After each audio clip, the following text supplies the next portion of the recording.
Hi, Michaela here. I'm going to show you one of my very favorite tools that I like to use both with voicing things for myself and also for making guide tracks for amateur choirs. So I'm going to take you over to my computer.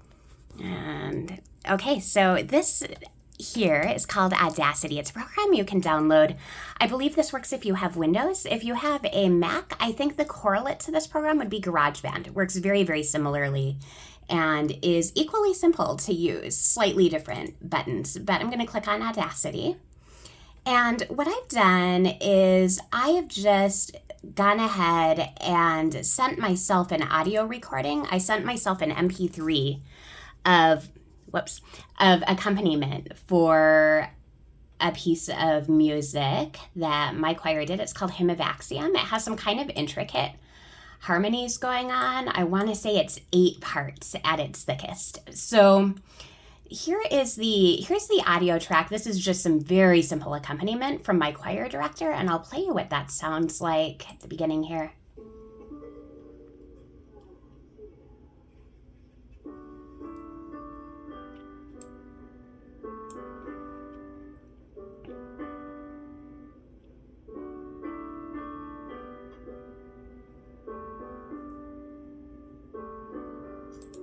So what's amazing about this is if I devote half an hour, 45 minutes to this, I can wind up with an 8-part harmony that fits together where I can isolate out each part. So I'm going to show you just a little bit of how I do that, a short version. Maybe what I'll do is just give you like a little phrase at the beginning here and show you how easy it is to voice the different parts. So all I'm going to do here is I'm going to go to my keyboard. I'm going to put Shift and the R. That's going to make it so that a track records. And I'm just going to do a really simple rendition of a beginning line to this piece.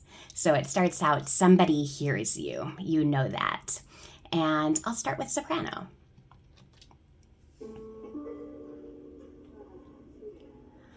Somebody hears you, you know that, you know that.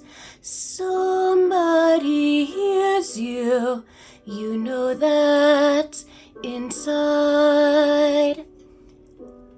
All right. So usually by the time I'm finished doing this, what happens is I'll actually listen to each of these individual tracks and I will catch every tonality issue. I'll catch every vowel that doesn't align.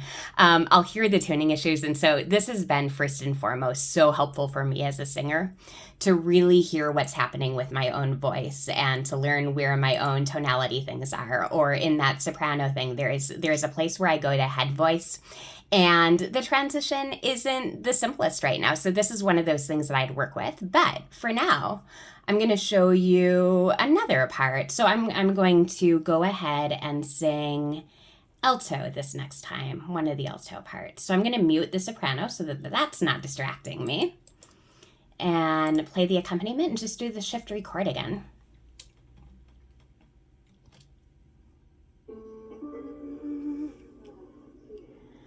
Somebody hears you, you know that, you know that. Somebody hears you, you know that inside. So let's say that we wanted to hear what those parts sound like together, more or less. I'm going to go ahead. I'm going to unmute both of them and have the accompaniment on as well. And let's see what that sounds like.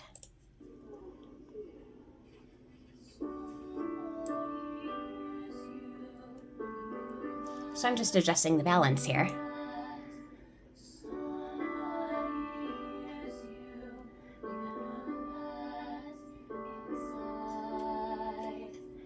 Great. So there are like 4 more parts, but this gives you a sense of how simple it is to really put these harmonies together.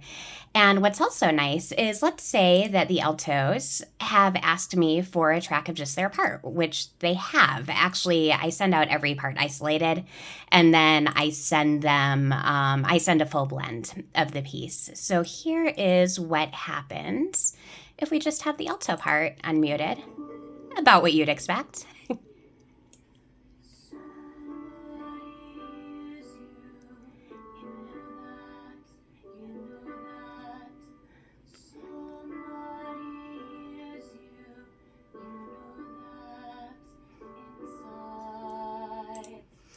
So I hear that my rhythm lags a little bit behind the accompaniment there, and that's great information for me, because when I work all of these different issues out at home, that means that I've actually found a lot of the issues that we're likely to have in the choir. And I've worked out a lot of things in terms of vowels, dynamics, where the piece tends to drag. And people listen to these tracks, they tend to get it into their memory so that when they get to rehearsals, we're really, really able to dive into the artistry. So I'm going to see if I can just one of my blends so you can hear what something sounds like when it's more or less put together.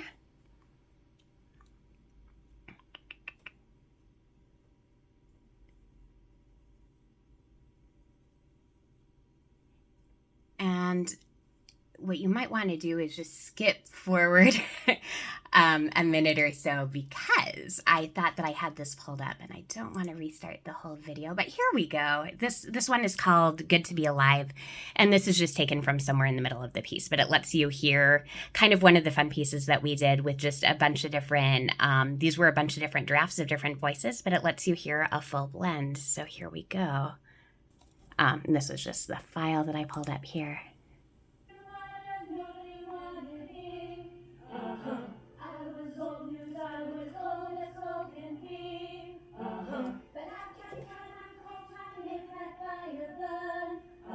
Sometimes you gotta get scars to get what you deserve. I kept moving up, now I'm moving up. And I'm feeling blessed with all of its love. I think I finally found my hallelujah. I've been waiting for this moment all my life. That was a super fun piece for me to work on. That's Good to Be Alive, and that is just our local choir director, Lisa, wrote for it. So this has been super fun for me to learn how to do, and pretty simple to learn how to use. There are a lot of different tutorials about how to work with Audacity, and it's just been such an amazing tool for choral guide tracks and for understanding my own voice better. So hope that you get the chance to play with it. Thank you.